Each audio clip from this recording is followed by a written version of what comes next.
Hi, welcome to 3 roses kitchen. இன்றைக்கி நம்ம என்ன செய்ய போகிறோம்னு பார்த்தீங்கன்னா ரொம்பவே ஒரு சூப்பரான சிக்கன் வறுவல் தாங்க செய்ய போகிறோம். எப்படி செய்கிறதுன்னு வாங்க வீடியோக்குள்ளே போய் பார்க்கலாம். வீடியோக்குள்ளே போகிறதுக்கு முன்னாடி ஃபஸ்ட் டைம் நம்ம சேனலை பார்க்குறது இருந்தால் சேனலை சப்ஸ்கிரைப் பண்ணிக்கோங்க. மறக்காமல் லைக் பண்ணிட்டு உங்கள் ஃப்ரெண்ட்ஸ் அண்ட் ஃபேமிலி மெம்பர்ஸ்க்கு ஷேர் பண்ணிக்கோங்க. வாங்க இப்போ வீடியோக்குள்ளே போய் இந்த ரெசிபி எப்படி செய்கிறதுன்னு பார்க்கலாங்க. அதுக்கு ஸ்டவ் ஆன் பண்ணிவிட்டு நான் ஒரு மண் பாத்திரம் எடுத்து வச்சுருக்கேன். அதில் எண்ணெய் ஊற்றிக்கலாம். 3 டேபிள் ஸ்பூன் அளவுக்கு ஊற்றிக்கோங்க. சின்ன வெங்காயம் நான் ஒரு 1/4 கிலோ அளவுக்கு எடுத்து வச்சுருக்கேங்க. அதை முழுசாக அப்படியே சேர்த்துக்கலாம். சேர்த்துட்டு இந்த சின்ன வெங்காயம் இந்த எண்ணெயிலே நல்லா வேகட்டும். வெந்ததுக்கப்புறமா காஞ்ச மிளகா சேர்த்துக்கலாங்க. இந்த மாதிரி கிள்ளி சேர்த்துக்கோங்க, விதையெல்லாம் நீக்கிட்டு. சேர்த்துட்டு தட்டி வச்சுருக்கிற 3 பூண்டு தட்டி வச்சுருக்கேன். இப்போ அதை சேர்த்துக்கலாம். சேர்த்துட்டு இப்போ இதை ரெண்டுத்தையும் நல்லா வதக்கிக்கலாங்க. இந்த பூண்டு மிளகாயெல்லாம் வதங்கினதுக்கப்புறமா ஒரு கொத்து கருவேப்பிலை சேர்த்துக்கலாம். சேர்த்துட்டு இதையும் நல்லா வதக்கிக்கலாம். சின்ன வெங்காயம் சேர்க்கும்போது ரொம்பவே டேஸ்ட்டாக இருக்குங்க. இப்போது இஞ்சி பேஸ்ட் 1 டேபிள் ஸ்பூன் சேர்த்துட்டு அதோட பச்சை வாசனை போகிற அளவுக்கு அதையும் நம்ம நல்லா வதக்கிக்கலாம். வதங்கினதுக்கப்புறமா நான் சிக்கன் 1/2 கிலோ எடுத்து வச்சுருக்கேன். இப்போ அதை சேர்த்துக்கலாங்க. சேர்த்துட்டு வதக்கி விட்டுக்கலாம்.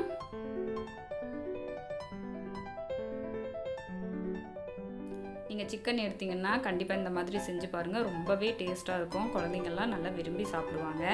இப்போ இந்த ரெசிபிக்கு தேவையான அளவு உப்பு சேர்த்துக்கலாம். சேர்த்துட்டு வதக்கி விட்டுக்கலாம். மஞ்சத்தூள் 1/4 டேபிள் ஸ்பூன் சேர்த்துக்கிறாங்க. தனியாத்தூள்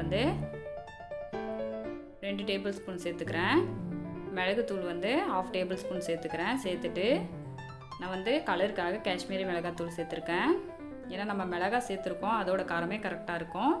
ஒரு கலருக்காக காஷ்மீரி மிளகாத்தூள் சேர்த்துக்கிறேன். சேர்த்துட்டு இப்போ இதெல்லாம் நான் நல்லா வதக்கி விட்டுட்டு மூடி போட்டு மூடி வச்சுக்கலாங்க. அடுப்பை மீடியம் ஃப்ளேமில் வச்சுக்கோங்க. நல்லா ஒரு 1/4 மணி நேரம் வேகட்டும். கூடவே பார்த்திங்கன்னா ஒரு சின்ன டம்ளரில் 1 டம்ளர் தண்ணி ஊற்றிக்கிறேன். ஏன்னா நம்ம சேர்த்த மசாலாலாம் கருகாமல் இருக்கிறதுக்காக ஊற்றிக்கலாம். ஊற்றிட்டு மூடி வச்சுக்கோங்க. நல்லா ஒரு 20 நிமிஷம் வேகட்டும் மீடியம் ஃப்ளேமில். வெந்ததுக்கப்புறமா இடையில நம்ம தட்டு எடுத்துகிட்டு இந்த மாதிரி கலந்து விட்டுக்கலாம். அப்போ தான் அடி பிடிக்காமல் வரும். நம்ம சேர்த்த தண்ணியெல்லாம் நல்லா உறிஞ்சி நம்ம சிக்கனெல்லாம் நல்லா வெந்து வந்துருச்சு பாருங்கள். ஃபைனலாக கொத்தமல்லி இலையை தூவிட்டு பெரட்டி விட்டுக்கலாம். இந்த எண்ணெயெல்லாம் நல்லா பிரிஞ்சு வந்துருச்சு. சிக்கனும் நல்லா வெந்து வந்துருச்சு. இப்போ ஸ்டவ் ஆஃப் பண்ணிடலாம். ரொம்பவே சூப்பராக நம்மளோட சிக்கன் வறுவல் ரெடி ஆயிடுச்சு பாருங்கள்.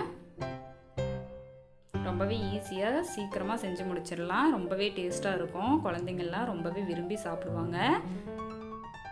சுவையும் நல்லா அட்டகாசமாக இருக்கும். சப்பாத்தி கூடலாம் வச்சு சாப்பிட்லாம். சாதத்துக்கு சைட் டிஷ்ஷாகவும் வச்சு சாப்பிட்லாம். கண்டிப்பாக நீங்களும் ட்ரை பண்ணி பார்த்துட்டு உங்களோட கமெண்ட்டு சொல்லுங்கள். தேங்க்ஸ் ஃபார் வாட்சிங்.